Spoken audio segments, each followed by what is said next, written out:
আজি মই বনাবলৈ লৈছোঁ কাচকলৰ বাকলিৰ পৰা চাটনি আৰু এইফালে দেখিছে দুটা কল লৈ লৈছোঁ আৰু কল দুটা প্ৰথমতে এতিয়া বইল কৰি ল'ব লাগিব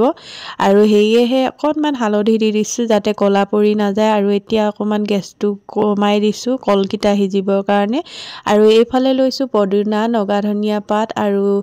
কেঁচা জলকীয়া 4টা বিলাহী এটা পুৰি লৈছোঁ আৰু লৈছোঁ আদা নহৰু গুচাই লৈছোঁ কেইফুটামান আৰু এইফালে এতিয়া কাচকলৰ বইল কৰি হৈ গৈছে আৰু এফালে মই ধুনিয়াকৈ বাকলি কেইটা এৰুৱাই লৈছোঁ দেখিছে আৰু বাকলি কেইটা এৰুৱাই ধুনিয়াকৈ সৰু সৰুকৈ কাটি লৈছোঁ আৰু কাটি এতিয়া মই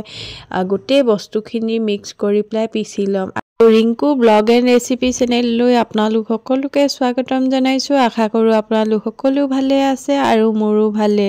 আৰু যদি ভিডিঅ'টো চাই ভাল পায় তেনেহ'লে লাইক কমেণ্ট শ্বেয়াৰ কৰি দিব আৰু যদি পোনপ্ৰথমবাৰৰ বাবে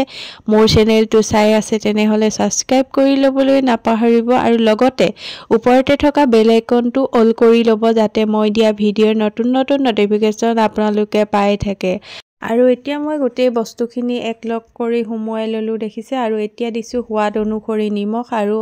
অকণমান মিঠাতেল দি দিছোঁ এয়া দেখিছে এতিয়া মই সকলো দিয়াৰ পিছত এতিয়া ধুনীয়াকৈ পিছি ল'ম আৰু এইফালে মোৰ এতিয়া পিছি ল'লোঁ এইখিনি হৈছে মোৰ কাচকলৰ বাকলিৰ পৰা বনোৱা চাটনিখিনি আৰু এনেদৰে খাবচোন খাবলৈ সঁচাই বহুত ভাল হৈছিলে আৰু যদি খোৱা নাই এবাৰ বনাই খাই চাব আৰু শেষত ভিডিঅ'টো চাই কেনেকুৱা লাগিলে কমেণ্ট কৰি জনাবলৈ নাপাহৰিব আজিলৈ ইমানেই বাই বাই